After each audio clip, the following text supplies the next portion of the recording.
international journals cover his news कि how to he write the papers in. पर वो जो नेता लोग जो वो देखते हैं कि वोट कहाँ से मिलेगा।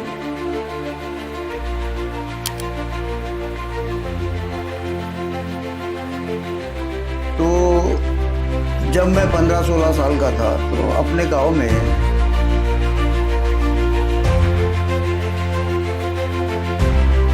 ये सबसे बड़ी बात ये है कि 1981 में जब सबसे पहले जब मैं गुलशन नंदा जी के उपन्यास पढ़ता था तब मैंने ये सोचा था कि मैं गुलशन नंदा जी क्यों नहीं बन सकता हूँ।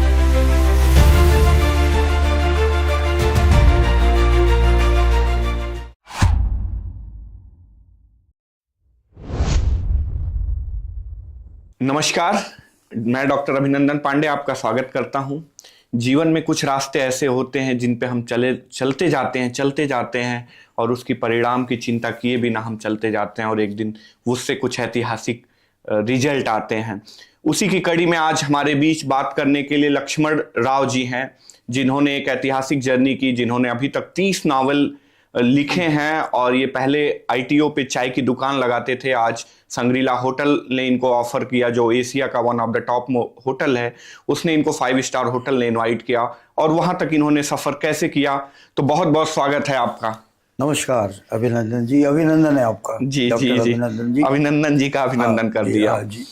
तो इनके इंटरव्यू पूरे देश में ही नहीं पूरे विदेश में पब्लिश हुए। The guardian, the BBC world, the BBC World News, CNC News, the New York Times, and many other international journals cover his news. कि how to he write the papers in different types of the articles he wrote and how he published more than 30 books. आज हमारे बीच ये बात करेंगे कि कैसे ये journey इन्होंने तय की और क्या इतना आसान तो नहीं होता है कि आप जब एक काम कर रहे हो उसके साथ पैरेलल एक उससे बड़ा साम्राज्य जब आप खड़ा करने का सोचते हैं तो ये जर्नी उतनी आसान नहीं होती जितना हमें एक दिन दिखती है। तो आज हमारे बीच बात करने के लिए लक्ष्मण राव जी हैं। तो सर, ये जर्नी कैसे आपकी शुरू हुई? बड़ी देखो, जीवन के साथ कुछ बातें जुड़ी रहती है जी, बहुत सी बातें ऐसी जुड़ी रहती है जो हमें आगे बढ़ाती है।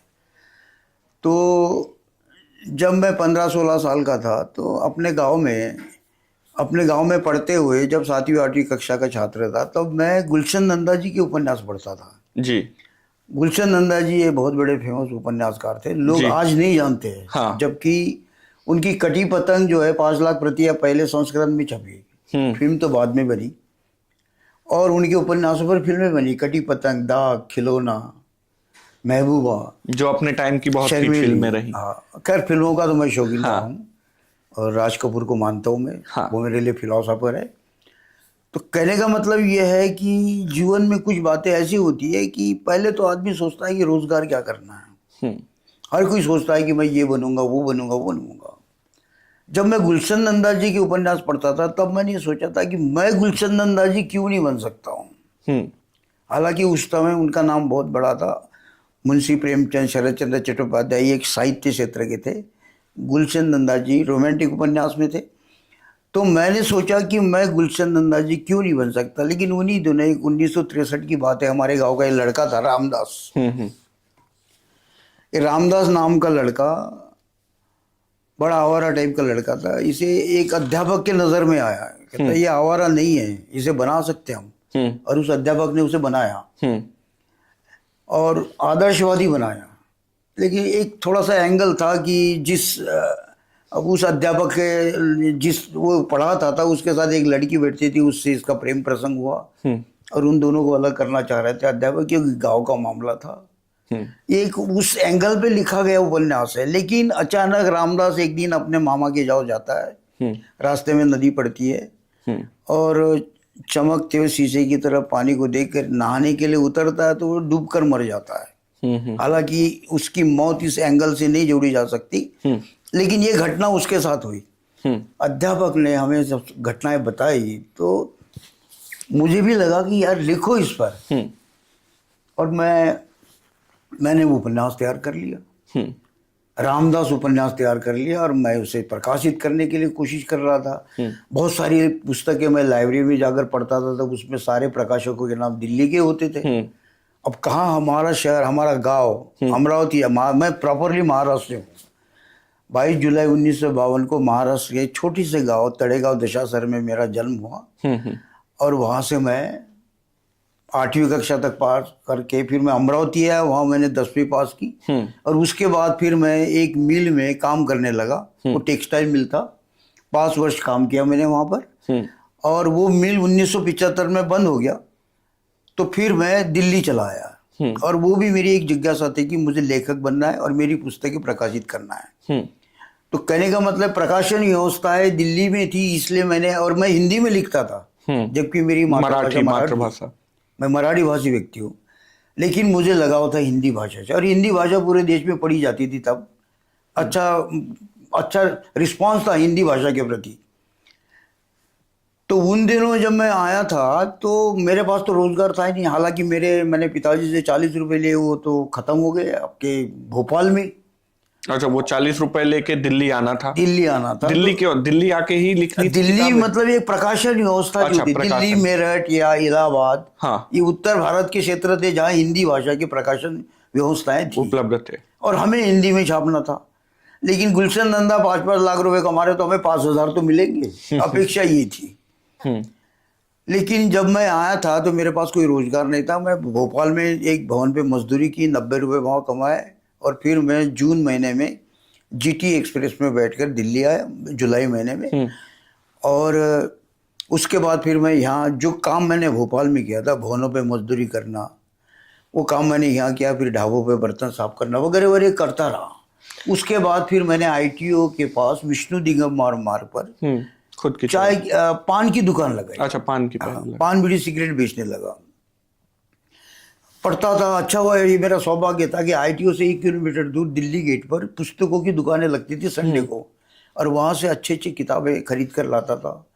वहाँ फिर विद्वानों की किताबें मिली, जो गोरकी है, लेनिन है, विलियम शेक्सपियर है, मार्टिन लूथर है, फर्ग्यूसन, इनकी ये प्रोफेसर जो विदेश के, जो आपके मतलब लंदन के बड़े बड़े यूनिवर्सिटीज़ के जो प्रोफेसर थे, उनकी किताबें वहाँ मिलती थी और मैं उनके बारे में जानता था, मतलब समझ में आता था। वो पढ़ने लग गया तो मुझे लगा बहुत अच्छी जगह आया हूँ मैं। फिर मैं अपनी पुस्तक प्रकाशित करने के लिए प्रकाशक को मिलने के लिए गया। किसी ने कहा पैसे लगते, किसी ने कहा वगैरह वगैरह। एक ने कहा यार ये क्या है, क्या लेखक है ना, get out from here, you don't know what is the publication. Okay, कि तुम नहीं जानते हो प्रकाशन क्या है। हाँ। और उस आदमी ने उस ढंग से कहा और मैं शायद बुरा भी मान गया हूँ। हाँ। लेकिन आज मैं उस व्यक्ति को प्रणाम करता हूँ कि उसने मना करा, उसने मना किया और आज मेरी 30 किताबें छपी है। हाँ। और मैं खुद प्रकाशक हूँ, लेखक हूँ। अच्छा, अपने पैसों से पब्लिकेशन भी आप खुद करते हो? और खुद प्रकाशन भी मेरा है, मार्केटिंग भी मेरी है, सब कुछ मेरा अपना है और मैं वो लेखक हूँ। आज 30 साल हो गए हैं, 30-35 में दिल्ली में आए मुझे 50 साल हो गए, 75 में आया था और आज मैं 30 पुस्तकों का लेखक हूँ, एस्टैब्लिश हूँ। देश का कोई अखबार नहीं है अभिनंदन जी जिन्होंने मेरे बारे में लिखा नहीं, आधे पेज का नहीं छपा हो। जबकि गार्डियन, विदेश के अखबार, बड़े बड़े अखबार, बीबीसी, हांगकांग के पेपर्स, लंदन के I know, मैंने देखा। so many articles published about my life all over the world। Google पे सर बहुत सारी जानकारियां हैं। और आप यकीन नहीं करोगे, हाँ। मैं कभी साहित्यिक गोष्ठी में नहीं जाता हूँ, किसी काव्य संगोष्ठी में नहीं जाता हूँ, क्योंकि वहाँ मेरी एक पहचान है ही नहीं। ओके। मैं चाहता हूँ कि इससे ज्यादा घर में बैठ के पढ़ूं, लिखूं और अध्ययन करूं। और जबकि मैं दिल्ली में आया था तब मैं 10वीं पास था। और जब ये रामदास छपा थे 92 में छपा, स्टोरी इसकी 1963 की है, 1963 की ये कहानी है रामदास। और ये तीसरा उपन्यास छपा। जब 1981 में मेरे जीवन के बारे में पहला आर्टिकल छपा था टाइम्स ऑफ इंडिया में, तो इसकी चर्चा इंदिरा गांधी जी के कार्यालय में हो रही थी कि देखो महाराष्ट्र एक लड़का आया हुआ है, वो पेड़ के नीचे बैठकर किताबें लिखता है, देखो अखबार में छपा हुआ है। अच्छा, इंदिरा जी के कार्यकाल में? इंदिरा जी के कार्यकाल। और आप लोग क्या करते हो, आप सांसद है, मेंबर ऑफ पार्लियामेंट है, क्या करते हो आप? उस समय लेखकों की इज्जत थी। उस समय 10-20 किलोमीटर में या 50 किलोमीटर में एक आधा लेखक होता था। अब तो हर किलोमीटर 100 लेखक है। अब तो घर घर में लेखक है। तो कहने का मतलब ये था कि एक फिर मेंबर ऑफ पार्लियामेंट आए मेरे पास। उन्होंने कहा तुम एक मिल लो, इंदिरा जी से मिल लो और तुम्हारी वहाँ चर्चा होती है। तो मैंने कहा सर मुझे कौन मिलने दें, आप ले चलिए। कहता नहीं तुम्हें नाम बताने की जरूरत नहीं है, तुम जाओ वहाँ, मैं ये हूँ वगैरह वगैरह। लेकिन एक सुअवसर मिला 27 मई 1984 को 3 मूर्ति भवन में, दिल्ली के 3 मूर्ति भवन में इंदिरा गांधी से सौभाग्य मिला मिलने का। और फिर मैंने कहा कि मैं आपके जीवन पर लिखना चाहता हूँ। उन्होंने कहा नहीं, मेरे बारे में बहुत लिखा है लोगों ने, आप लिख सकते हैं। तो हमारे प्रशासन के बारे में हम लोग क्या करते हैं। तब मैंने एक नाटक लिखा प्रधानमंत्री के नाम से, प्रकाशित भी किया और छापा। तो कहने का मतलब इस तरह से ये मेरा काम चलता गया, एक एक किताब लिखी है। अब तो मेरी 10 किताबें ऐसी है कि उनकी एक एक किताब की कीमत 2000 रुपए है। काफी महंगी किताबें आप लिखते हैं। काफी महंगी किताबें आपने लिखी। नहीं, वो इंटरनेशनल लेवल के लिए है वो। अच्छा, ओके, इंटरनेशनल। हमारा हिंदी का पाठक पढ़े या ना पढ़े, उसको ट्रांसलेट भी किया है हमने। जो पढ़ता है वो पैसे नहीं देखता है, पुस्तकों की कीमत नहीं देखता है। जो पढ़ता है वो पुस्तकों की कीमत नहीं देखता, योग्यता देखता, लायकी देखता। इस आदमी ने लिखा गया है। ये विचार आते कहाँ से थे जब आपने लिखना शुरू किया? करता हूँ, आप यकीन नहीं करोगे कि 1981 से आज 25 चल रहा है, 26 चल रहा है, आज तक के मेरे घर में 4-5 अखबार आते रोज में 4-5 अखबारों का संपादकीय पढ़ता हूँ। अभी भी डेली आप 4-5 घंटे का टाइम निकालता हूँ और 4 या 8 या 12 पेजेस में रोज लिखता हूँ रजिस्टर के। ये मेरा अध्ययन है और वो सारे अखबार मैंने संभाल के रखे हुए हैं। मतलब इससे बड़ा कमरा होगा जहाँ वो अखबार है, कुछ तो बाइंडिंग किए हुए हैं और वो दस्तावेज है। जब बीच बीच में टाइम निकाल मैं पढ़ने जाता हूँ तो ये सोच आती है। लिखा तब जाता है जब सोच बनती है। प्रोफेसर भी लिख रहे हैं और जनरल भी लिख रहे हैं, सब लिख रहे हैं, लेकिन सोच बनानी पड़ती है। ये कठिन नहीं है लेकिन कठिन भी है। जो पहली शुरुआत थी, हम 2-2, 3-3, 4-4 पेज लिखकर फाड़ के फेंक देते थे। अब जो लिखते हैं वो फाइनल है। जो भी लिखते हैं वो अब प्रेस में जाएगा छपने के लिए। अब ये हो गया, वो प्रैक्टिस से आ गया, वो हमें अनुभव आ गया। कमांड, भाषा पर कमांड नहीं। ये जो 30 साल, कितने 40 साल हो गए लिखते आपको? मुझे लिखते हुए 50 साल हो गए। तो जब आपने महाराष्ट्र से छोड़ा, 40 रुपए लेके आप आए दिल्ली। फिर जब आप दिल्ली आए तो सपना क्या लेखक का ही लेके आए थे आप कि? सपना लेखक बनने का ही आया था। अच्छा, लेखक बनने। लेकिन एक प्रश्न आपने पूछा नहीं, व्हाट इज योर क्वालिफिकेशन? हाँ, नहीं, मैं आने वाला था कि क्वालिफिकेशन आपका क्या था अगर आपको राइटर बनना है। क्योंकि जब भी कभी मेरा इंटरव्यू होता है कहीं पर भी, तो ये पूछते कि तुम कहाँ तक पढ़े हो। और आपको बड़ा आश्चर्य लगेगा मेरे दोस्तों, मित्रों, पाठकों, दर्शकों, कि जब मैं यहाँ आया था दिल्ली में तो मैं सिर्फ 10वीं पास था, अभिनंदन जी। लेकिन उम्र के 40 साल में मैंने 12वीं पास की। ये पीछे तिमारपुर है, यहाँ सेंटर होता था 12वीं कक्षा, 12वीं तक यहाँ फॉर्म भरा और यहाँ से मैंने 12वीं पास की। उसके बाद उम्र के 50 साल में मैंने दिल्ली यूनिवर्सिटी से बीए किया। 50 साल बाद? हाँ, 50 साल बाद। ओके। और 1900 मतलब अपनी उम्र के 63 साल में मैंने इग्नू से एमए किया हिंदी में। अभी कितनी उम्र है आपकी? अभी मैं अब 72 का हो गए। 72 के हो गए। लेकिन लोग कहते लगते नहीं हो। लगते तो अभी नहीं हो आप, क्योंकि 50 के ये भी बना के रखा मैंने। 5 स्टार में कोई नशा नहीं। हाँ, कोई नशा नहीं। भोजन करना, वर्जिश करना, अपनी भारतीय वर्जिश जो होती है वो करना और ढंग से रहना, अपना भारतीय भोजन करना। नहीं, जब पैसे की सर इतनी किल्लत थी आपको कि 40 रुपए घर वालों ने दिया, दिल्ली आना मुश्किल था, तो इस तरह से एक नया रास्ता मतलब चुनना कितना डिफिकल्ट था आपके लिए? एक सपना और जिज्ञासा, हाँ, और भविष्य, ये 3-4 बातें ये आदमी को आगे लेके आती है। पहले तो सपना कि मुझे लेखक बनना है। अब मैं गुलशन दंदा बनूं या विलियम शेक्सपियर बनूं, वो एक सपना है। दूसरी बात, आपने करना क्या है। कभी भी मैं सबको कहता हूं, देखो किसी के भोजन को हाथ मत लगाओ। आप भंडारे में भी मत जाओ, अपेक्षा मत करो भंडारे में जाके खाना खाओ, नहीं, भोजन अपना कमाओ। और मैं आज तक मेरे बच्चों को और मैंने कभी भूखा नहीं रहने दिया। हालांकि पान की दुकान थी तब भी पैसे रहते थे, चाय की दुकान थी तब भी पैसे रहते थे, और जब मैं मजदूरी वगैरह करता था तो अकेला ही था, तो तब तो कोई बात ही नहीं थी, और तब इतने खर्चे नहीं होते थे। अगर मुझे 5 रुपए 6 रुपए झाड़ी के मिलते थे, प्रतिदिन के काम के मिलते थे, उसमें से भी 2 या 3 रुपए बच जाते थे, क्योंकि भोजन अकेले गए था। तो कहने का मतलब यह है कि सबसे पहले प्राथमिकता है किसी भी व्यक्ति की, चाहे अमीर हो चाहे छोटा हो, भोजन की व्यवस्था करे सबसे पहले। इसीलिए हम कोई भी नौकरी कर रहा हो, भाई नौकरी मत छोड़ना, नौकरी में काम मत छोड़ना, जो कर रहे हो करते रहो, जो कर रहे हो करते हो। नहीं, अभी जैसे एक तरफ हमारे प्रधानमंत्री जी चाय बेचकर प्रधानमंत्री तक पहुंचे, एक अलग लेवल का सफर है। इसी तरह आपको भी कह सकते हैं कि एक जो है चाय बेचने से लेके एक बड़े साहित्यकार तक, मतलब 30 नॉवेल्स लिखना, it's a very amazing journey. तो मतलब हम कह सकते हैं कि यहाँ तक पहुंचा जा सकता है। अभिनंदन जी, बात यह है कि आप तो प्रोफेसर है, कॉलेज के प्रोफेसर है, आप साइकोलॉजी पढ़ाते, फिलॉसफी पढ़ाते। आप कहने का मतलब ये है कि चाय जो है ये रोजगार है, स्टंट नहीं है।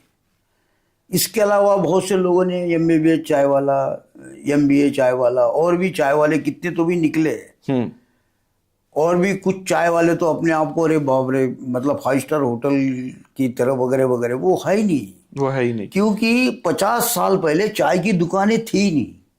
50-60 साल पहले चाय की दुकानें नहीं थी। आप लोग, हमारे उम्र के लोग होंगे, वो जानते होंगे कि चाय ढाबों पे बनती थी, जहाँ खाना बनता है वहाँ चाय बनती थी, अलग से नहीं थी। लेकिन 1987 में पान बीड़ी सिगरेट का काम बंद कर दिया सरकार ने। अच्छा। मतलब सिगरेट बीड़ी नहीं बेचोगे आप, प्रतिबंध लगा दिया पूरे देश में। हाँ, ये गुटखे नहीं थे तब। अच्छा, तब गुटखे भी नहीं थे। हाँ, तब ये पान बीड़ी सिगरेट और सिगरेट बंद करना। अच्छा, गुटखों का चलन अभी बाद में आया, 87 में आया। 87 में आया। मुझे पूरा उसके 87 के पहले क्या बिकता था? 87 के पहले पान बहुत बिकते थे, पान बिकते थे, पान खाते थे, या कोई गुटखा एक आधा, 1-2 तंबाकू होते थे। लेकिन गुटखे आए 1987 के बाद। वो भी दिल्ली का एक था प्रिंस गुटखा वाला, उसने 50 पैसे में निकाला था वो। 50 आज भी उस बेचारे का भी नाम नहीं है। हाँ। उसकी दुकान थी दरियागंज में, हाँ। उसी ने वो निकाला था 50 पैसे का गुटखा, और वो चलने लग गया था। उसके बाद और आ गए, और दुनिया के नाम आ गए। 1 रुपए का, 1 रुपए के बहुत बिकने लग गए। फिर लोगों ने टाइम बच जाता है, गुटखे खाने लग गए।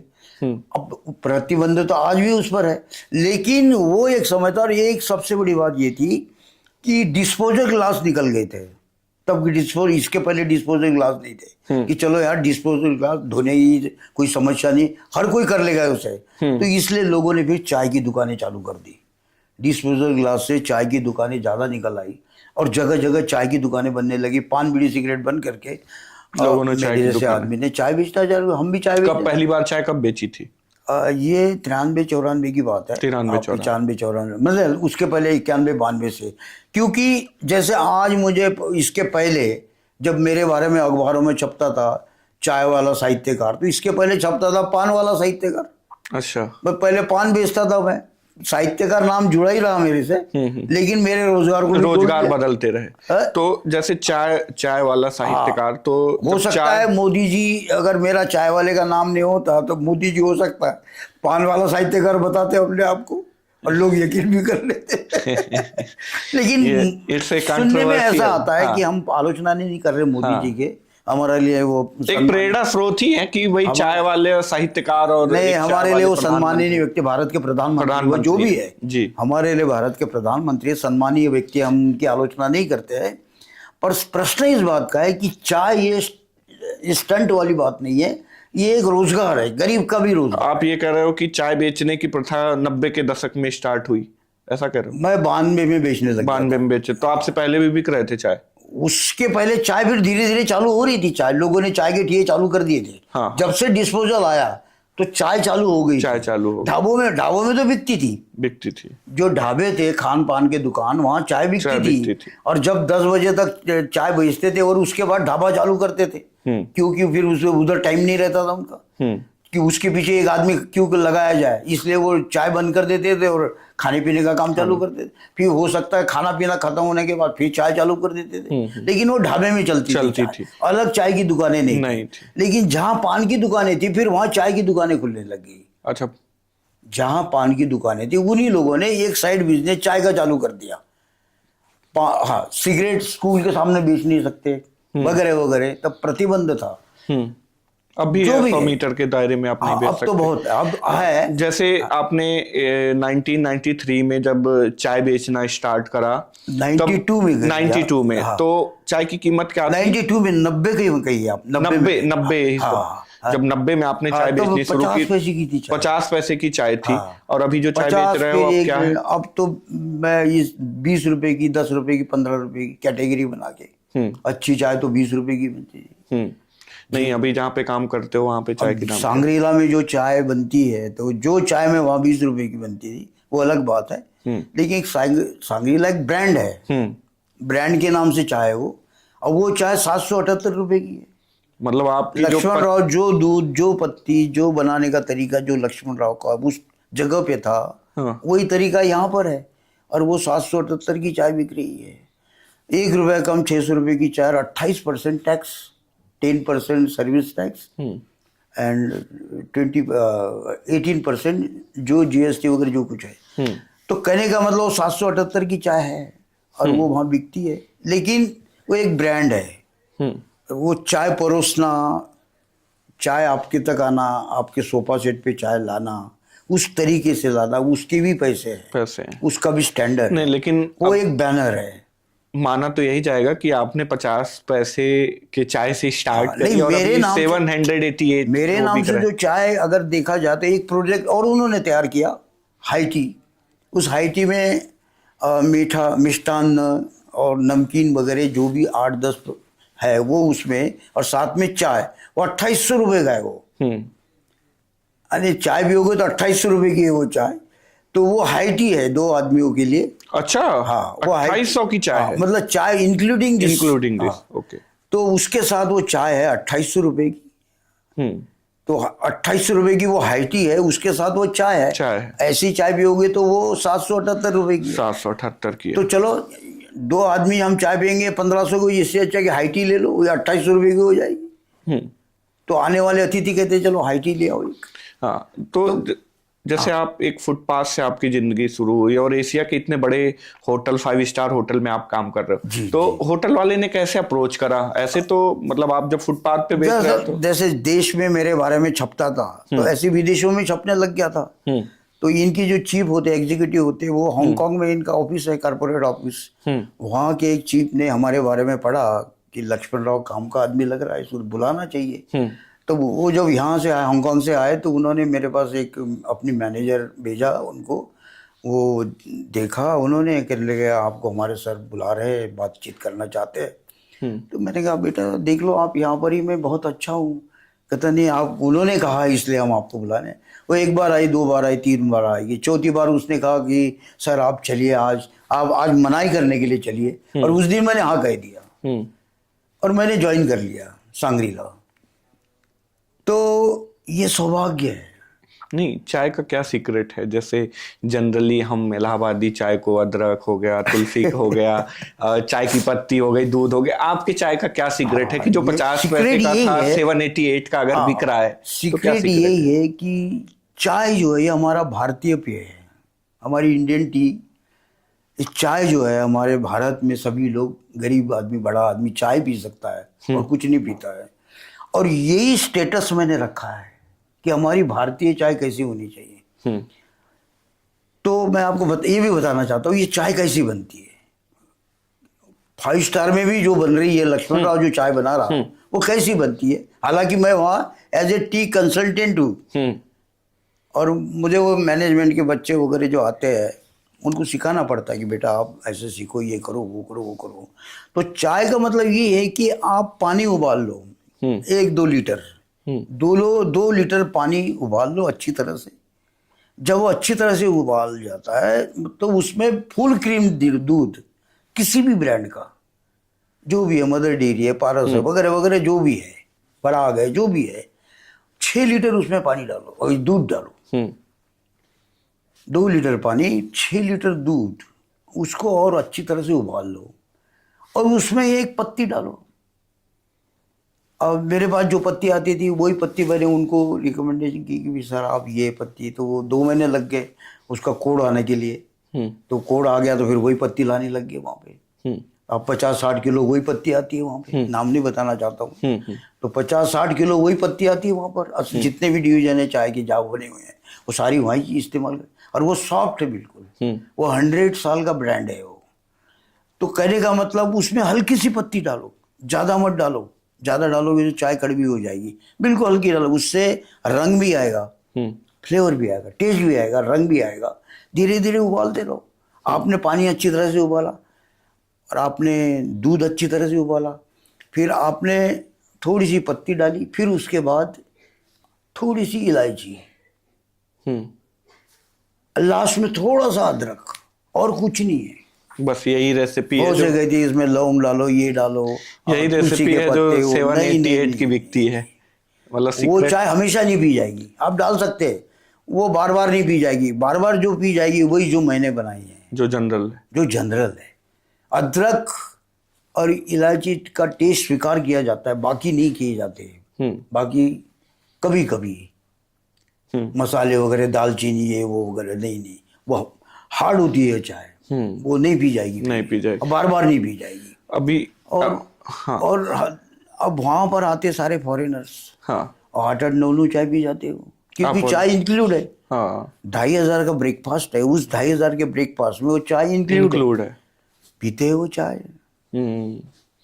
और ये मेरा सौभाग्य है कि दिल्ली में कोई जितने भी होटल्स है 5 स्टार, सब में मेरा नाम चल रहा है कि आप क्या लक्ष्मण राव कौन है, लक्ष्मण राव वगैरह वगैरह। इसमें तो सब फॉरेनर्स आते हैं ज्यादा आपके होटल में कि इंडियंस? फॉरेनर्स तो वो सांग्रीला के नाम से आते हैं।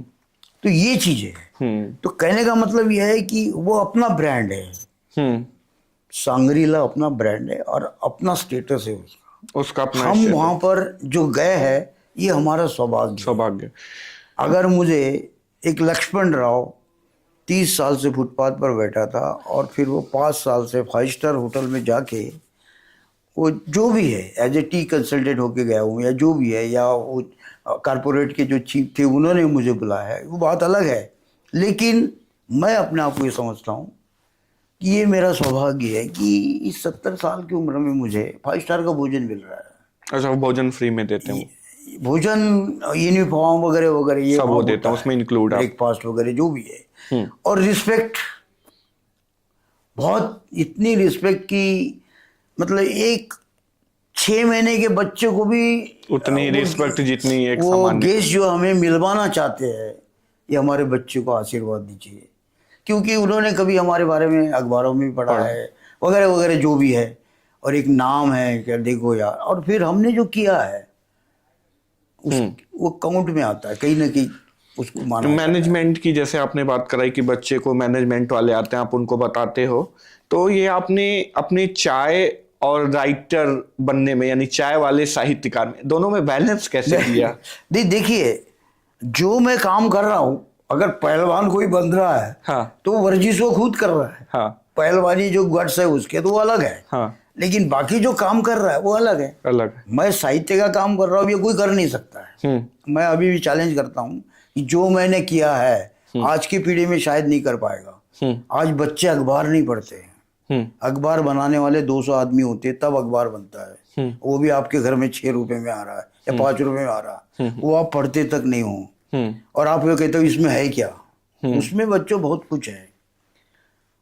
हाँ, कुछ अखबारों का स्टेटस नहीं है, वो जो भी है, लेकिन अखबार जो है वो महत्व का है। और आप पढ़ते नहीं हो, पुस्तकें नहीं पढ़ते हो, पुस्तकें भी नहीं पढ़ते बच्चे, तो आप लेखक कहाँ से बनोगे? साहित्यकार बनना तो बहुत बड़ी बात है, पुस्तकें लिखना बहुत बड़ी बात, सोच बनाना वो बड़ी बात। सोच, ये जो स्टूडियो बना हुआ है ये सोच से बना है, ये कई साल लग गए इनको सोच बनाने में, तब ये बना, तब इसका ये रूप आया। तो जब तक दिमाग में सोच नहीं आएगी हमने बनाना क्या। आइंस्टीन वैसे नहीं बना, या गांधी वैसे नहीं बना। गांधी को भी लोग आज गालियां देते, जो नहीं जानते वो गालियां देते। नेहरू को भी आज गालियां देते हैं। नेहरू ने जो किया वो आज के टाइम में कोई कर नहीं सकता है। जो उसने पढ़ाई की, जो उसने अध्ययन किया, वो आज लोग नहीं कर सकते हैं। लेकिन उनकी आलोचना करते हैं, उन्हें बुरा कहते हैं, उनको गालियां देते हैं। समझो आप, पहले आप जैसे आपने बताया कि गुलशन नंदा आप बनना चाहते हो, बाद में आपने बदल दिया कि नहीं मेरे को शेक्सपियर बनना है, विलियम शेक्सपियर। तो कैसे, मतलब तो बात यह है कि गुलशन नंदा जी हमारे भारत जब मिशन आपका ये था, गुलशन मिशन तो वही है ना। हाँ, गुलशन नंदा भी एक पुस्तक लिखने वाला लेखक है। हाँ। और विलियम शेक्सपियर भी एक साहित्यकार है। हाँ। हाँ? और उनके नाटक भी हो, जबकि उनके ऊपर मैंने पुस्तक लिखी है 720 पृष्ठ की। 720 पृष्ठ की उनके ऊपर मैंने पुस्तक लिखी है। उनके नाटकों की समीक्षा की है मैंने, 10-12 नाटकों की। सबसे बेस्ट उनका कौन सा आपको लगा? गुलशन नंदा की सबसे बेस्ट किताब आपको कौन सी लगी? वैसे सारी एक जैसी थी, लेकिन कौन सी आपको लगी? जैसे शर्मिली है या कटी पतंग है। कटी पतंग बहुत अच्छी लगी। क्या उसमें एक स्टोरी थी। अच्छा। एक जो भी उनका कथानक, सबसे बड़ी बात यह है कि उनकी भाषा सरल होती थी। उनकी हिंदी भाषा थी, वो बहुत सरल होती थी। हाँ। उसको पढ़ते थे, वो हमारे समझ में आता है। हम अहिंदी भाषी है, अहिंदी भाषी लोगों ने ज्यादा पढ़ा गुलशन नंदा को, इसलिए वो वही उनका नाम है। तो वो फिर एक कथानक होता था कि उनके कथानक में जिंदगी बनाने की बात आती थी। उनके कथानक में प्रेम आता था। अब प्रेम के लिए तो आप अच्छे रहोगे, आदर्शवादी बनोगे, तभी तो प्रेम करोगे। नहीं तो कौन पसंद करेगा आपको?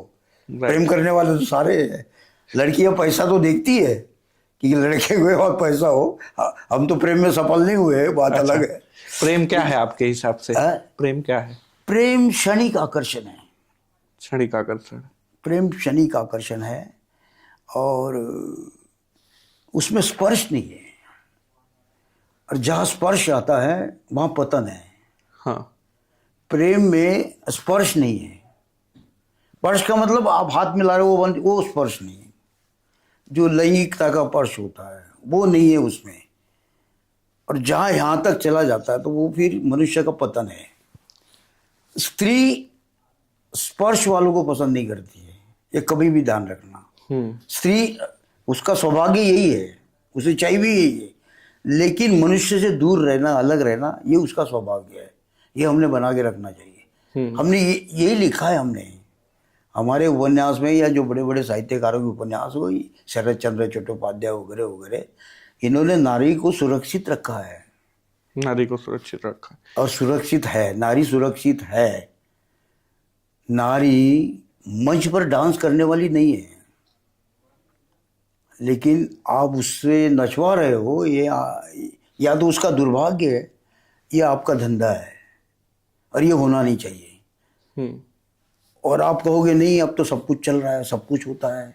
नहीं, सभ्यता कहाँ है फिर? आदर्शवाद कहाँ है? हम ग्रामीण क्षेत्र के लोग, आप देख रहे होगे, आप दिल्ली को छोड़ के जो ग्रामीण क्षेत्र के लोग आते हैं वो सभ्यता रखते हैं, आदर्शवाद है। मेट्रो में हम बैठते हैं कि यहाँ हम बैठे हुए, साथ में थैला रखा हुआ है खाली सीट पर। अब उसे कहना पड़ेगा तुम थैला क्यों रखा हुआ है यहाँ पे? बैठने वाला ये तो सोचेगा यार हम बैठे कहाँ। या ओल्ड एज पर्सन के सीट पर आप बैठे हो, गर्दन नीचे करके वीडियो देख रहे हो, ये क्या सभ्यता है? मेट्रो इसलिए नहीं बना है। दिल्ली का मेट्रो आदर्शवाद के लिए बना हुआ है कि आप रुमाल लेके चल सकते हो।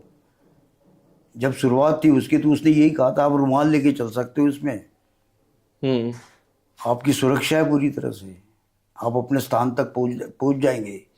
लेकिन आप दूसरे का भी सम्मान करो, ये मेट्रो का नियम है। दूसरे के बारे में सोचो, अपने बारे में तो सोच रहे हो, दूसरे की भी, महिलाओं के बारे में सोचो। महिला सुरक्षित रहे इस मेट्रो में, ये सोचो। अगर किसी महिला को कोई परेशानी हो तो उसे पूछ भी सकते हो, धक्का नहीं दे सकते हो। तो मेट्रो में हो कहा रहा, कॉलेज के लड़के गर्दन में हाथ डाल के बैठे रहते हैं। मेट्रो इसलिए बनी है क्या? वो तो समय के हिसाब से चीजें बदल रही हैं। समझ के हिसाब से अपने घर में करो ना। जो चीजें पर्दे में है उसे पर्दे में रखो ना। पर्दे के बाहर क्यों कर रहे हो आप? पर्दा है ना, या तो पर्दा ही हटा दो कि पर्दे की आवश्यकता नहीं, ये कहो आप। आज तो पुरुष स्त्री दोनों बराबर? नहीं नहीं नहीं नहीं, ये हमारी भूल है। अभी हम नाम नहीं लेना चाहते, अभी बहुत से देश है जहां महिलाएं मुंह भी नहीं दिखाना चाहती है। वो आंखों से तो नहीं। अरब की कंट्रियां हैं। संस्कार है, हम ये मत कहिएगा अरबी कंट्री है या मुसलमान कंट्री है, जो उनके संस्कार है। क्यों? जब हमारे देश भारतीयों में, के भी हमारे संस्कार है। देश में जब लेडीज जो है सेना में जाके देश की सुरक्षा कर सकती ठीक है, हैं, वो सारी चीजें वो कर वर्दी सकती पहन रही है, उन्हें ये कहती तुम बराबर उस पे आप घूमो, ऐसा थोड़ी कहता है सेना वाला। वर्दी देता पूरी तरह से, सारे कपड़े देता है।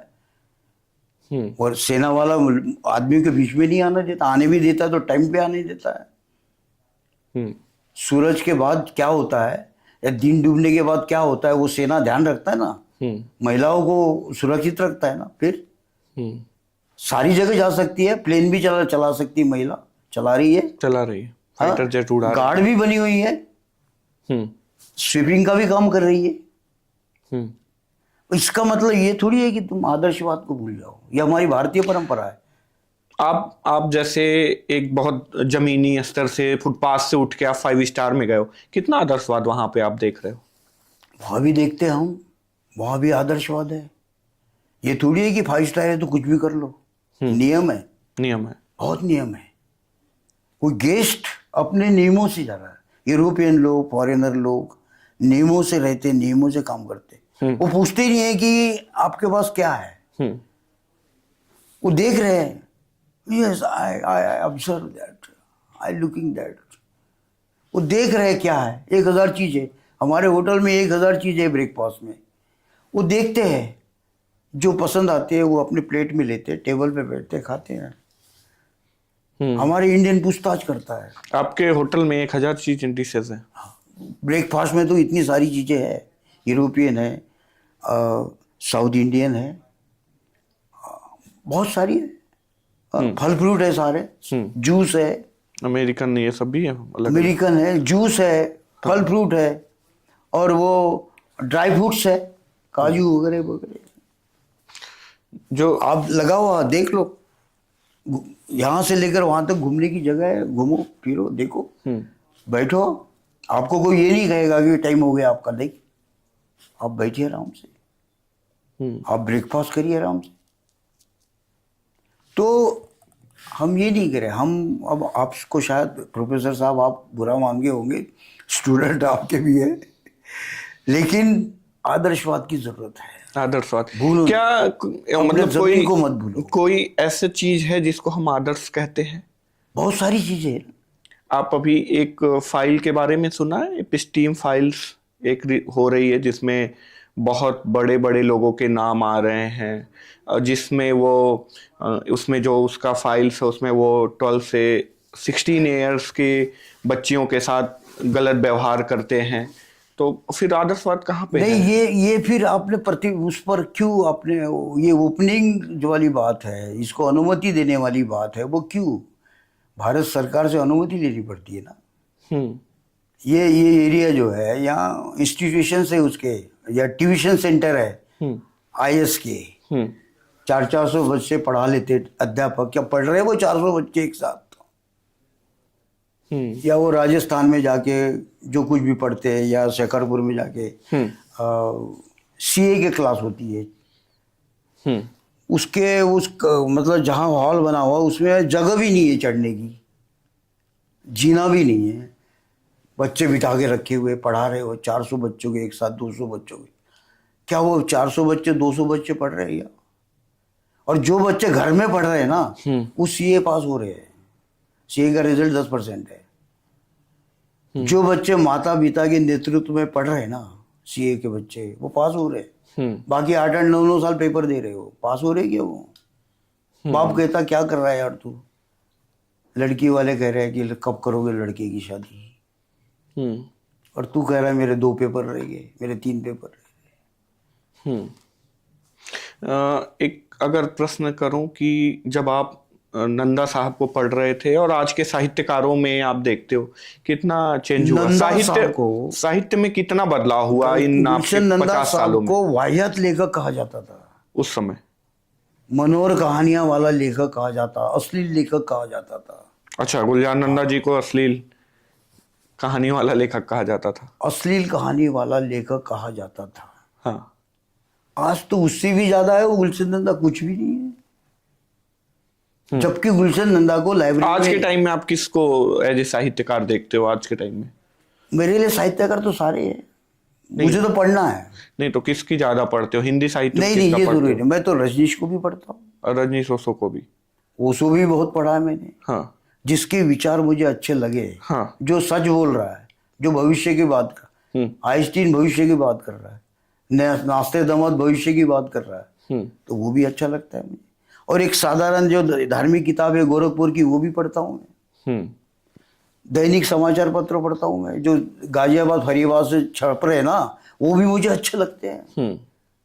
वो ज्यादा अच्छे लगते हैं जो मेट्रोपॉलिटन सिटीज में छप रहे हैं, उससे ज्यादा अच्छे लगते हैं।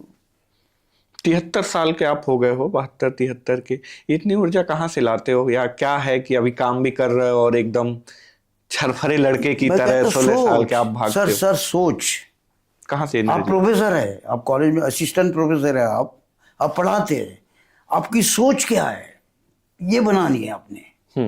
आपने अध्ययन करना है, और ये पुस्तकों से आती है सोच। एक पुस्तक पढ़ने के बाद वही पुस्तक आपको बता देती है अगली पुस्तक क्या पढ़नी है। हमारे पास कभी हमारे टाइम में एक 16 रुपए का शब्दकोश आता था भार्गवा का, हम वो लेते थे। धीरे धीरे बढ़ा लेने और बढ़ा लेने और बढ़ा लेने, अब 6-6 हजार का शब्दकोश है हमारे पास। ये सोच से बनाया। 16 रुपए से शुरू किया और 6,000 तक। वेबस्टर है हमारे पास, वेबस्टर 6 एडिशंस। तो क्यों? ये सोच है। हमने पढ़ना क्या है, हमने अध्ययन क्या करना है। हम ये वीडियो भी देखते हैं, ये भी देखते हैं, इसमें गाने सुनते हैं। तुम मुझे यूं भुला ना पाओगे, तुम मुझे यूं भुला न पाओगे, ये गाना ही नहीं है, ये जिंदगी है आपकी। जैसे सर हम चाय देखते हैं, आपने 50 पैसे से चाय स्टार्ट करी और अभी आप 788 में बेच रहे हो। तो हमें अगर 2 लोगों की चाय बनानी हो, जो आप इतनी महंगी चाय बेच रहे हो, हमें अगर वो घर पे पीनी हो, तो क्या उसका सीक्रेट है या कैसे क्या बनाएं? करना है कि 2 कप पानी उबालना है। 2 कप, 2 आदमी के लिए चाय बननी है, 2 कप पानी उबाल लो, और पानी अच्छी तरह से उबल जाए तो फिर 2 कप उसमें दूध डालो, दूध भी फुल क्रीम। पानी भी एरो का होना चाहिए, साफ सुथरा पानी होना चाहिए, पानी गंदा नहीं होना चाहिए, टेस्ट पानी का ही आएगा, और कच्चे पानी का टेस्ट नहीं आना चाहिए। इसलिए पानी उबालो, फिर दूध उबालो, दूध भी अच्छी तरह से उबल जाए तो उसका टेस्ट बनेगा, मतलब अच्छा पीने लायक बनेगा वो। और फिर उसमें हल्की सी पत्ती डालो, पत्ती भी बिल्कुल नाप के डालना है, ये नहीं कि कड़वी हो जाए। अच्छा। पत्ती बहुत कम डालना, स्टैंडर्ड जो ब्रांड होगा जो आम घरों में चलता है वो पत्ती इस्तेमाल करो। उसके बाद थोड़ी सी इलायची डालो, उसको उबालो, उसके बाद में जरूरत हो तो थोड़ी सी अदरक डालो, बहुत बढ़िया चाय बन गई। बाकी और कुछ मत डालो। यही सीक्रेट है 2 लोगों की और अगर अच्छी कुछ चाय नहीं है, बनानी। सीक्रेट यही है कि पानी को अच्छी तरह से उबाल लो, जितना अच्छा से पानी बॉइलिंग को हो। अच्छी तरह से उबाल, और दूध बढ़िया हो।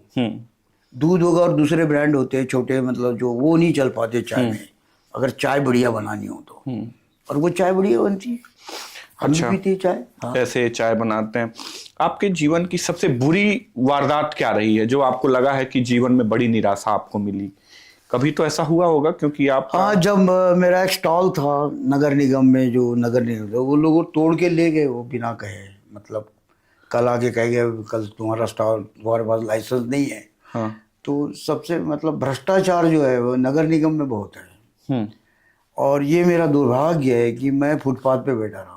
मैंने सोचा नहीं, मैं चाहता तो निकल सकता था, फुटपाथ पर न बैठकर या दुकान न लगा के निकल जाता था। मैं बाद में मुझे पता चला कि यार ये तो भ्रष्ट डिपार्टमेंट है ये, और इसके साथ मेरे 40-50 साल निकल गए।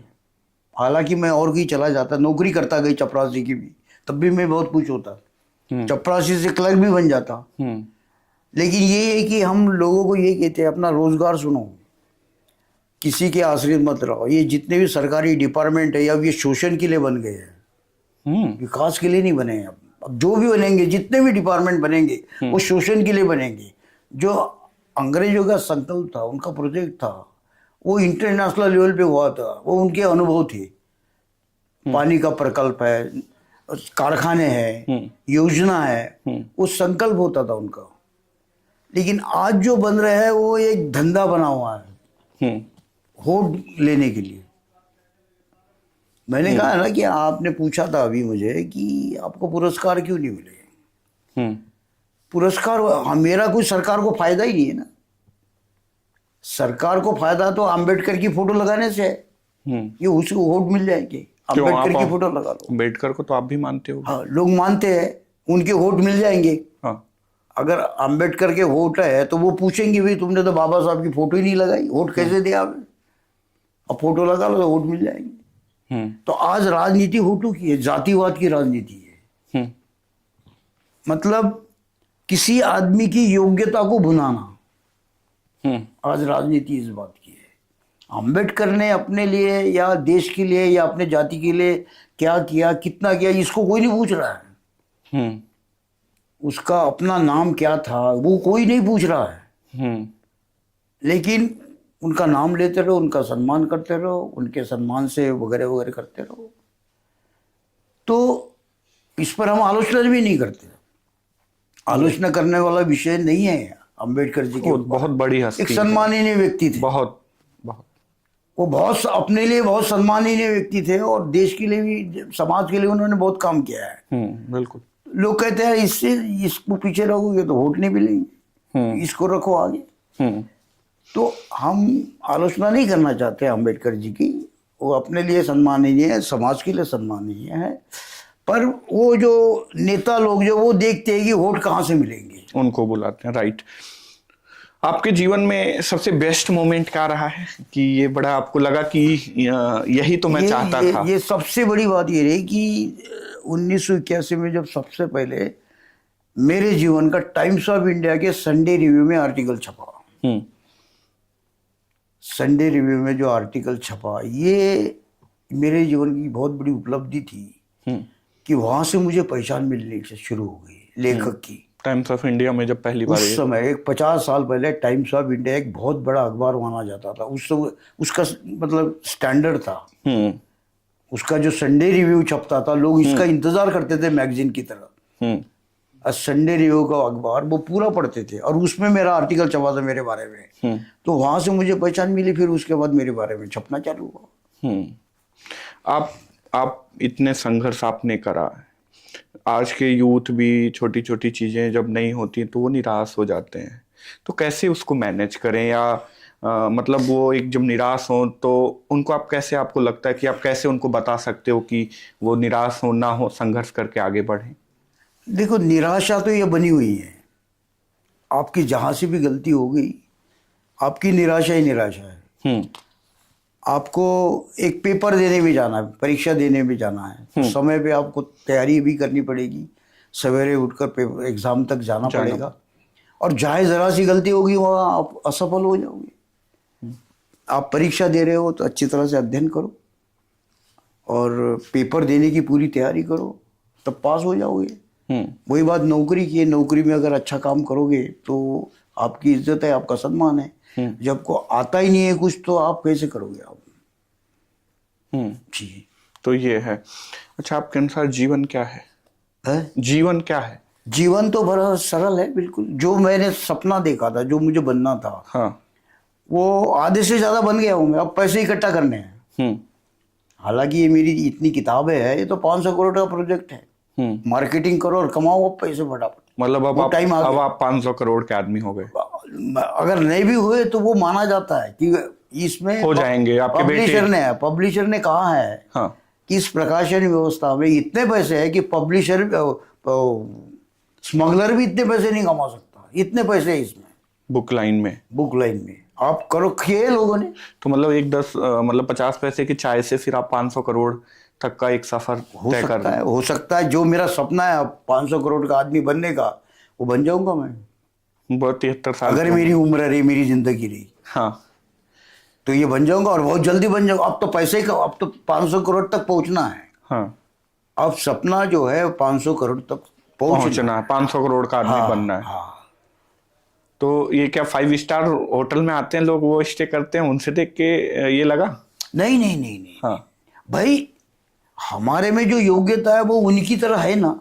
हाँ 5 स्टार में जो आता है उस आदमी की योग्यता तो हमारे में भी है, और हम उनको चाय पिला रहे हैं। हम क्यों अपने आप को 5 स्टार वाला नहीं बन सकते हैं? तो हमारे पास प्रोजेक्ट है, कंसेप्ट है हमारे पास, कंसेप्ट तो अच्छा है, काम भी करा। इंटरनेशनल लेवल का कंसेप्ट है, स्टैंडर्ड का कंसेप्ट है, तो उसको करो। फिर आप इस काम में ज्यादा ध्यान देने से जाए उसके तरफ ध्यान दो। सम्मान अपनी जगह पे है।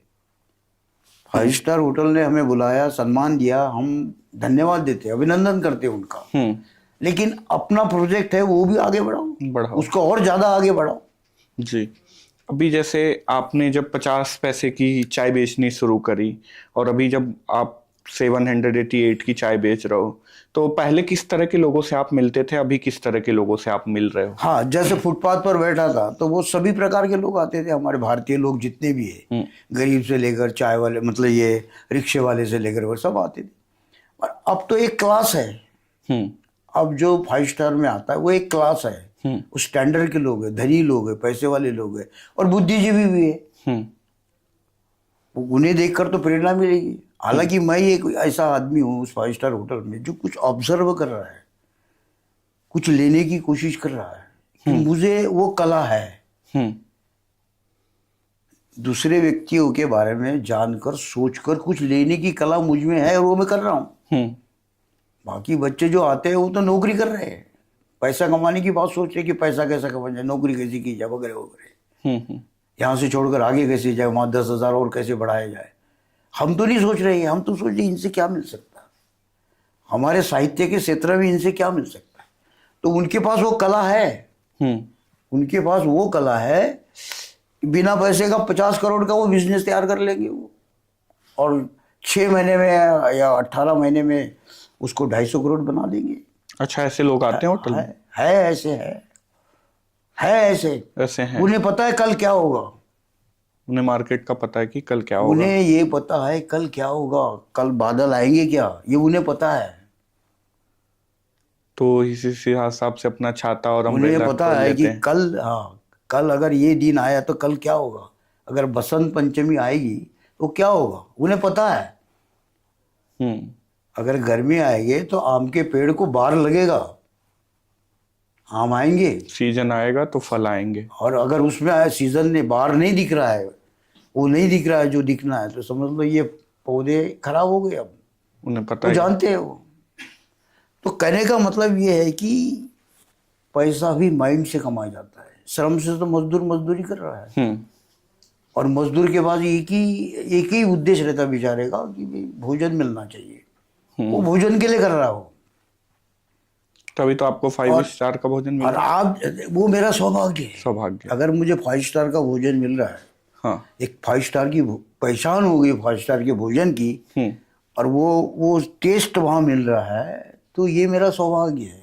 ये बहुत कम लोगों को मिलता है। नहीं, जब पहले आप जब संघर्ष के दिनों में थे तो सबसे बुरा क्या खाया था, कैसे चल रहा था? खाने पीने में हमारी कोई कमी नहीं रही। नहीं, जब स्ट्रगल आप कर रहे थे, जब दिल्ली आए, रहने की व्यवस्था नहीं, 40 रुपए थे। हाँ। और अभी अब आप देखते हो कि खाने के लिए 1000 आइटम्स आपके लिए लगे हैं, तो क्या ऑब्जर्व करते हो इसमें? नहीं, ये तो सौभाग्य, वो 1000 चीजें तो हम खा भी नहीं सकते, खा भी नहीं सकते, एक पीस भी नहीं खा सकते, राइट?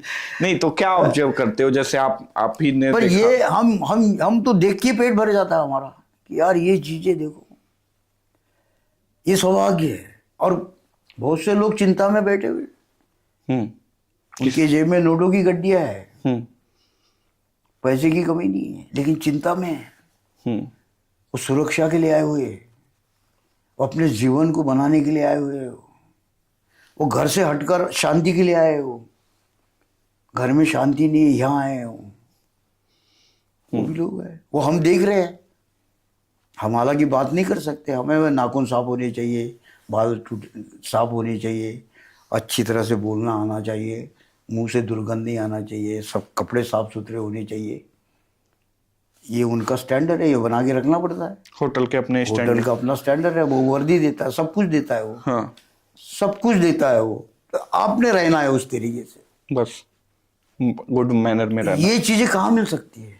ये मिली हमें, और इस उम्र में मिली, इसीलिए आज हम जवान लड़की की तरह दिख रहे हैं। 5 स्टार का खा के तो ये जैसे 5 स्टार होटल में आप अभी काम कर रहे हो एज ए कंसल्ट के तौर पे, तो किस तरह के लोग आते हैं, क्या होते हैं 5 स्टार के होटल में, किस तरह की चीजें होती हैं, किस तरह के पर्पज के लिए लोग आते हैं? नहीं, अपना अपना बहुत से जिनको ठहरना है भाई, जो कंपैरिजन करता है पैसे के बारे में, कहता है यार ये तो पहाड़गंज में ठहर लेंगे 1500 रुपये में, वो कंपैरिजन कर रहा है वो।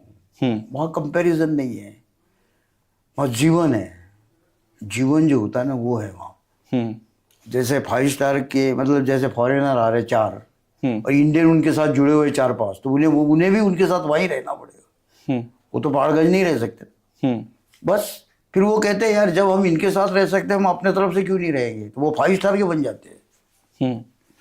5 स्टार के लोग हैं कितने पूरे भारत में? 1% भी नहीं है, माइनस है। 1% भी नहीं है, माइनस है, क्योंकि पहले बात किसी को मौका ही नहीं मिलता है। जो यहाँ का है, जो बाहर जाकर तो 5 स्टार में रहता है, पर यहाँ कहाँ रहता है? वो यहाँ अपने घर में ही रहता है वो। लेकिन कुछ सीखने की बातें होती है, कुछ सोसाइटी बनाने की बातें होती है। भाई मिलना है, चलो यार तुम ऐसा करना, सांगरीला ना जाना, वहाँ मिल लेंगे हम। वो मेहमानों को वहाँ बुला लिया, लड़कियां दिखाना है, लड़के दिखाना है, वहाँ बुला लिया। ये जिंदगी है। लेकिन एक साहित्यकार होने के नाते हमें ये सब कुछ मिला देखने को, पहचान करने को। आदमी को समझने हमारे किताबों में आदमी को समझने की कला क्या है? अगर आपसे पूछे, आप इतने लोगों को ऑब्जर्व करते अगर हो, हमारे आदमी को समझने की क्या कला है? जैसे मेरे को अगर समझना है हाँ कि ये सामने वाला व्यक्तित्व तो कैसा है, हाँ, तो कैसे समझ सकते हैं? सबसे बड़ी बात यह है कि दूसरे को समझने के लिए पहले हमें अपने आप को भी समझना पड़ेगा, हम इसे कैसे समझे। कुछ लोग ये बोलते ही नहीं है, चुप रहते हैं। अगर वो थैंक्स भी कहेंगे ना, तो उनके थैंक्स में बहुत जान है, केवल थैंक्स कह दे, वो के कह दे। अब क्या बताऊं मैं कि अब इसी का उदाहरण देता हूँ। वीडियो में कई वीडियो देखने के बाद एक आधा वीडियो आता है देवगन का और वो टंडन का, रवीना टंडन का, कि वो एयरपोर्ट से आ रही है और इधर से ये देवगन जा रहे हैं और वो अचानक देख लेते हैं और बस हाथ हिला देते हैं बस। तो चाहे यह आर्टिफिशियल बना हो जो भी है, जिसने अगर किसी ने आर्टिफिशियल भी बनाया तो वो उसकी सोच है। लेकिन लगता है यार एक स्टैंडर्ड का रिश्ता है ये। चलो हमने कभी एक फिल्म में काम किया था, हमारी करीबी थी, हम करीब थे बिल्कुल। हमने वो भी सीन किए कि दृश्य किए कि गले में हाथ डाल रहे हैं एक दूसरे के, और आज हम सिर्फ मिल सकते हैं या दूर से देख सकते हैं, क्योंकि हमारे पत्नी को भी एतराज होगा कि क्या मिले थे, क्यों मिले थे। अगर पत्नी का सम्मान करना है तो डर भी है, क्यों मिले थे। चलो ठीक है, हाथ दिखाया आपने, ठीक है, और बातचीत करने की क्या बात किया। यही तो है आदमी को सीखना, और ये हमें साहित्य सिखाता है। आपने तो पढ़ा होगा ये, अपने साइकोलॉजी में या फिलोसॉफी में जो कुछ भी बहुत पढ़ा होगा, बहुत पढ़ने को मिलता है, समझने को मिलता है। लोग हमें कहते हैं यार तुम कितनी पढ़ते होंगे किताबें?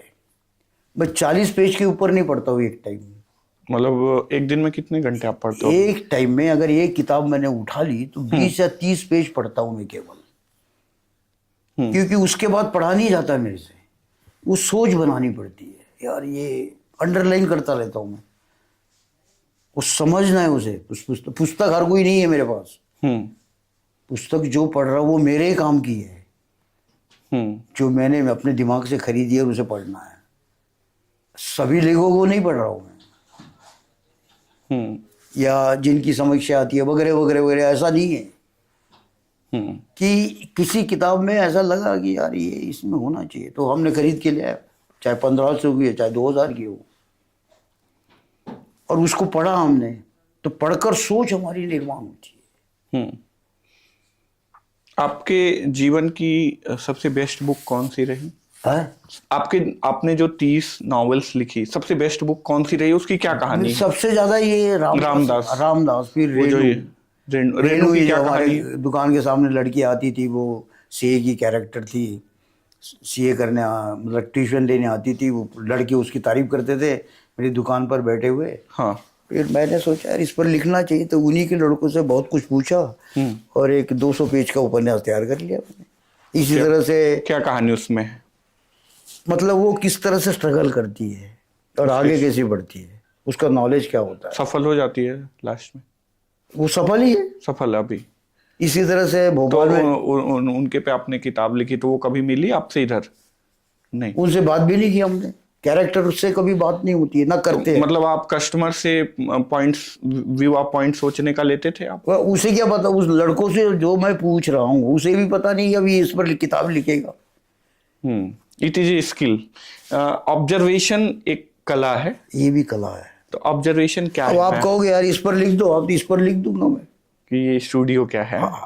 नहीं, और कोई कहे- ऑब्जर्वेशन क्या है आपके हिसाब से? जब आपने 30 नॉवेल्स लिख डाली चीजों को ऑब्जर्व करके और पढ़ के, तो ऑब्जर्वेशन क्या है? वो जीवन है, हमने उसमें जीवन की समीक्षा की है कि जीवन क्या है। जैसे मैं भोपाल में था तो एक लड़की मॉर्निंग में वॉक करके जाती थी, डॉगी उसके हाथ में होती थी, और हमने सोचा ये मकान की मालकिन है, इसकी लड़की है ये। बाद में पता चला कि वो एक नौकरानी की लड़की है, और उसको जो उसके माँ बाप मर गए हैं और वो उसे पाल रहे हैं। हाँ। उस पर मैंने उपन्यास लिख दिया नर्मदा, तो और वो गार्ड को पूछ के लिख दी। अच्छा, गार्ड से पूछ के लिखा?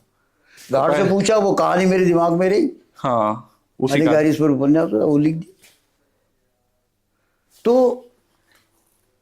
दरअसल हमारे दिमाग में और भी ऐसे प्लॉट आए जो हमने लोगों से पूछा। हाँ। ये एक ऐसा प्लॉट था, बहुत बढ़िया प्लॉट था, उसको मैं पूछता रहा, मैंने कहा इस पर लिखूंगा। वो उसने सब कुछ बता दिया, और एंड में कहा उसने कि भी मेरी बहन कह रही थी कि भी हमें कितने पैसे मिलेंगे। हाँ। कि नहीं तो मत छापना। तो फिर? अरे तो हमने छापा ही नहीं, क्योंकि जब एक डिमांड आती है ना कहीं से, तो वो विवाद में आता है। फिर जब आगे पता नहीं और क्या क्या पूछेंगे और क्या क्या मांगेंगे, इसलिए अच्छा ड्रॉप कर दो। तो जिस पे आप भी अपने एजुकेशन में जानते होंगे कि जो चीज़ ज़रूरत वाली नहीं है उस पर स्टॉप लगा दो, जो विवाद कर सकती है उस पर स्टॉप लगा दो। हाँ, ये ऑब्जर्वेशन होनी चाहिए। ये ऑब्जर्वेशन है। ऑब्जर्वेशन यही है कि आपके निर्णय लेने की क्षमता कितनी है। नहीं, निर्णय क्या किसी चीज को लेके इंस्टेंट लेना चाहिए, निर्णय या थोड़े सोच नहीं, समझ मैंने के? कहा निर्णय लेना। हमने ये नहीं कहा कि पॉजिटिव या निगेटिव, आपने निर्णय लेना है, उसका रिजल्ट पॉजिटिव भी निकल सकता है, निगेटिव भी निकल सकता है। निर्णय कैसे आप लेते हो? जैसे जीवन में आपको लगता है आपने निर्णय लिया, आपने जैसे चाय की दुकान जब बंद करी, तो क्या निर्णय, क्या सोच के लिखा? मैं आपके बारे में बताता हूँ कि आपने निर्णय लिया हाँ। कि लक्ष्मण राव को बुलाना है, स्टूडियो में उनका इंटरव्यू लेना है। हाँ। आपने मुझे बुलाया, स्टूडियो में इंटरव्यू ले लिया, आपका ये निर्णय था। हाँ। वो पूरा भी हो गया। हाँ। इसमें कई बातें आ सकती है, क्या यार लक्ष्मण राव आएंगे क्या? आपने ये नहीं सोचा क्या वो आ सकते हैं, क्या आएंगे क्या, और मना कर दिया तो उन्होंने कहा वेट करो। लेकिन आपने सोचा नहीं, उम्मीद पूरी, आ जाएगी, आ गए, रिक्वेस्ट नहीं करनी पड़ेगी, आ गए। ये निर्णय होता है। मैंने इसके बारे में बताया ना कि इन्होंने एक सोच बनाई है, ऐसा बन सकता है क्या, बन गया। तो ये जो लोग होते हैं जो सफल होते हैं, वो उनकी सोच होती है। सोच सफल बनाती है आदमी को। और सोच जिसकी सफलता क्या है? अगर आपसे बोलूं सफलता क्या है?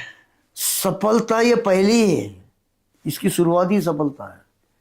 अगर आपने जो सोच बनाई, आपने उसको शुरुआत की, आरंभ कर लिया, वही सफलता है। आरंभ हो ही नहीं सकता। मतलब आपने जो सोचा, अगर उसको काम करना शुरू कर दिया, वही सफलता। वो सफलता है, नहीं तो हो ही नहीं सकता है। हाँ। काम कोई भी सफल हो ही नहीं सकता अगर आपने उसकी शुरुआत नहीं की है तो। शुरुआत ही सफलता है। शुरुआत ही उसकी सफलता है। चाय की दुकान क्यों बंद कर दी ITO वाली? अब वहाँ टाइम नहीं है मेरे पास, 1 घंटे क्योंकि के लिए यहाँ से खोलो मैं 2 ढाई 3 1 बजे, घंटे के लिए खोलो ना। 1 घंटे के लिए नहीं हो सकता, क्योंकि वो बर्तन इकट्ठा करना, धोना, फिर लगाना, फिर ग्राहक आएंगे। 1 घंटे का कंसेप्ट नहीं है ये कम से कम 12 घंटे का या 8 घंटे का है। 8 घंटे का तो है ही, समझे ना। मतलब हम वो काम करें जो नुकसान ना हो, कष्ट ना हो, और उसमें अगर 800 रुपये लगाए तो 1000-1200 मिले, ये नहीं कि वो 700 रह जाए। अभी मेरे यहाँ आई थी पद्मश्री अवार्डी नलिनी कमलनी, दोनों सिस्टर्स आई थी यहाँ पे वीडियो शूट के लिए। अच्छा। तो मैंने बताया कि लक्ष्मण राव के, बोले अरे ITO वाले जो चाय बेचते हैं वो तो बहुत फेमस है। तो उन्होंने मतलब एवरीवन नोज अबाउट यू, तो मतलब कि ये मेरे को सुन के कि अच्छा ये लोग भी आपके बारे में जानते हैं। तो फिर वही मैं कह रहा हूँ कि चाय की दुकान क्यों नहीं लगाते? नहीं, दरअसल क्या है कि आप तो चाय के भी एक ब्रांड बन सकते हो, लेकिन आपने अभी तो फिर नॉवेल में ही अपनी चीजें हमारा देखो काम एक तरफ अच्छा काम हो, उसको आगे बढ़ाओ, इसको आगे बढ़ाओ बस। और ये इस काम के लिए मैं आया था, चाय का मालिक बनने के लिए नहीं आया था, चाय का एक कारखाने खोलने के लिए नहीं आया था, मैं इस काम के लिए आया था। इस काम तो आपके किसी नावल पे आपका सपना है कि मूवी बने, ऐसा कुछ हो? मूवी नहीं बनेगी, किसी ने डिमांड भी की ना, हाँ। कि हम आपके किसी उपन्यास पर फिल्म बनाना चाहते हैं। नहीं सर, सॉरी। क्यों? इसमें तो आपको रॉयल्टी भी ज्यादा मिलेगी। नहीं, रॉयल्टी मिलेगी, पैसा मिलेगा, नाम मिलेगा, सब कुछ मिलेगा, तो किताब मर जाएगी। किताब लाइब्रेरी तो और जीवंत हो जाएगी कि किताब लाइब्रेरी में नहीं आएगी, पुस्तकालय में किताब नहीं आएगी। जैसे हाफ गर्लफ्रेंड जो बनी चेतन भगत की है, उनको भी ऐसे ही बोला जाता है कि जैसे आपने बताया कि अपने टाइम के, वो चेतन भगत का नाम सुना ना? बहुत अच्छी तरह। तो वो भी इस तरह के थोड़ा यूथ के डिमांड वाली किताब लिखते हैं, तो वो मूवी बनती है तो रॉयल्टी आती है, मार्केट में नाम जाता है, फिर चीजें और जीवंत हो जाती है। बाद में छपी, पहले मूवी बनी है उस पर, पहले मूवी बनी। वो 3 इडियट वगैरह जो है, वो पहले बनी। हाँ। उसके बाद किताबों की तरफ आ गए वो, और वो बाहर के रहने वाले व्यक्ति थे, उनकी इंग्लिश भाषा पर अच्छी कमांड है उनका। पर अभी रिसेंटली एक आर्टिकल आया था उनके बारे में और मेरे बारे में, कंपेयरिंग, हाँ, कि चेतन भगत लक्ष्मण राव नहीं हो सकता। अच्छा, ये आर्टिकल मुझे थोड़ा सा दुख हुआ यार, ऐसा क्यों लिखा, ऐसा नहीं लिखना चाहिए। तो क्या लिखा? तो उसने कहानी में क्या थी? उसने ये लिखा कि चेतन भगत कुछ नहीं है लक्ष्मण राव के सामने, उसने ये लिखा है। अच्छा, ऐसे भी आर्टिकल लिखेगा? लिखते भाई, आपके अपने व्यक्तिगत विचार है ना। हाँ। आपको किसको अच्छा करना है कहना है, किसको बुरा कहना है। राइट। वो आर्टिकल मेरी इस पर आया तो उसमें यही था कि लक्ष्मण राव कभी चेतन भगत हो ही नहीं सकता। लक्ष्मण राव की जो किताबें है वो अलग ही है, वो चेतन भगत की किताबें नहीं है। अगर उन्होंने इस तरह से कंपैरिजन किया, जो भी अपने व्यक्तिगत विचार है, और हम तो सभी लेखकों को एक जैसे सम्मान देते हैं। हमारे लिए लेखक छोटा नहीं है। अगर हमारे लिए लेखक आलोचना का नहीं है, जो लिख दिया वो बहुत बड़ा है, लिख दिया ना, छाप दिया ना, वो आगे बढ़े नहीं बढ़े, पीछे रह जाए और कोई बात है। जैसे आपसे अगर बात की जाए कि जीवन में इतने आपने संघर्ष झेले, तो अगर आपको मतलब किसी को बताना हो कि उसके पास एक से 2 मिनट है और उसको बताना है कि जीवन में संघर्ष क्या होता है, तो आप क्या बताओगे? देखो, संघर्ष सबने किया हुआ है। हाँ। किसी को बताने की जरूरत नहीं है। संघर्ष सबने किया, छोटे ने भी किया, बड़े ने भी किया। जो उद्योगपति बना है, छोटे के संघर्ष थोड़ा मायने रखते हैं। नहीं, छोटा जो, हम तो यही कहते हैं भाई कि जो आज का दिन अच्छा कैसे निकले इसके बारे में सोचो। जो आप कह रहे हो ना, एक लाइन में कह दो कि आज के 24 घंटे कैसे निकलेंगे, कितने सुंदर निकलेंगे, इसके बारे में सोचो। यही संघर्ष है। मतलब आज के डे को अच्छा बना लो, आगे 24 घंटे आपके अच्छे निकलने चाहिए, इसके बारे में सोचो आप। तो यही संघर्ष है। बहुत से ये भी नहीं निकलते, 24 घंटे भी नहीं निकलते, हताश है, भोजन रखा हुआ सामने, खाया नहीं जा रहा है। अब आप ये पूछोगे कि जिसके नज़दीकी रिश्तेदार हॉस्पिटल में भर्ती है तो वो क्या सोचेगा? वो सब भूल जाएगा। वो यही सोचेगा भाई मेरे पिता की तबीयत ठीक हो जाए या मेरे माँ की तबीयत ठीक हो जाए। वो भी एक संघर्ष है। वो पूजा पाठ में लगा हुआ, सब कुछ में लगा हुआ, कि होश आ जाए एक बार, ये भी संघर्ष है। तो संघर्ष के लिए बहुत कुछ है, और अच्छा जीवन जीने के लिए अच्छे काम करना पड़ता है।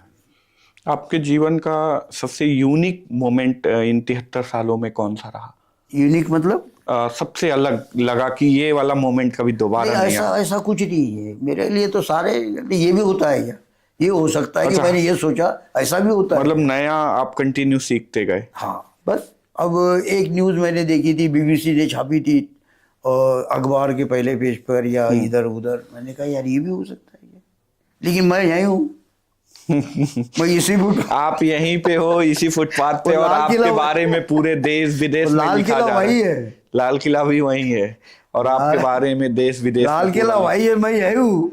हाँ, उसके बारे में भी छप रहा, मेरे बारे में भी छप रहा है।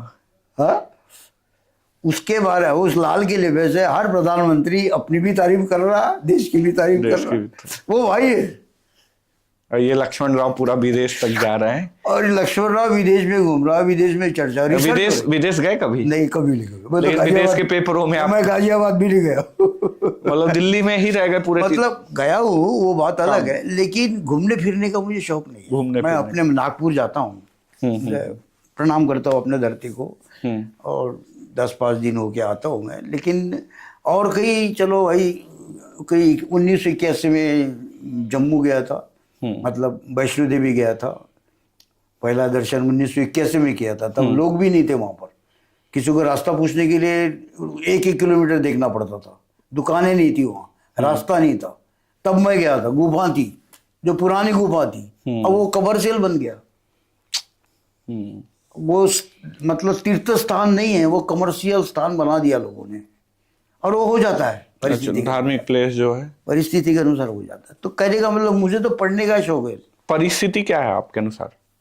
परिस्थिति ये मायने रखती है। परिस्थिति क्या मायने रखती है? परिस्थिति मतलब जैसे आप बोल रहे हो ना, परिस्थिति बदल देती है चीजों की, तो मतलब समय बदल जाता है तो परिस्थितियां बदल जाती है। पहले छोटे छोटे कॉलेज होते थे, अब बड़े बड़े कॉलेज बनने लग गए। पहले साधन नहीं थे, अब साधन बन गए। आप अभी पता नहीं आपने देखा कि नहीं, एक टाइम वायरल हो रहा था, अपना टाइम आएगा। तो क्या टाइम कभी आता है कि चलता रहता है? अपना टाइम तो आ गया है। आपका तो आ गया है। नहीं, सबका आ गया, आपका भी आ गया, इनका भी आ गया। हाँ। टाइम आ गया है, उसको देख नहीं रहे हम। कैसे देखें फिर? भाई उस दिन वही होना था, वो टाइम है, उस दिन उतना ही होना था, उस दिन उतना ही होना। अब टाइम कभी नहीं आएगा, टाइम आ गया। जो आज कर रहे हैं ना, वही टाइम है, और वही उसके लिए टाइम है। कोई, हाँ, मैं कह रहा हूं ना कि कभी किसी पर आश्रित मत रहो, अपना काम करते रहो, अपने को जो होता है वो करो बस, और वही होगा। आज के यूथ को आज के जनरल आदमी को जो अभी संघर्ष शुरू किया है, और वो सपने नहीं देख रहा है कि 500 करोड़ रुपए का आदमी हो, क्योंकि अभी वो अगर 100 रुपए 50 रुपए के लिए संघर्ष कर रहा है, या आज के यूथ को, तो किस तरह की क्या आप कहना चाहोगे उनसे? भाई अगर जिसने होल्ड प्रतिस्पर्धा, मैं हम दो बातें, प्रतिस्पर्धा और प्रतियोगिता, इससे हमेशा दूर रहे।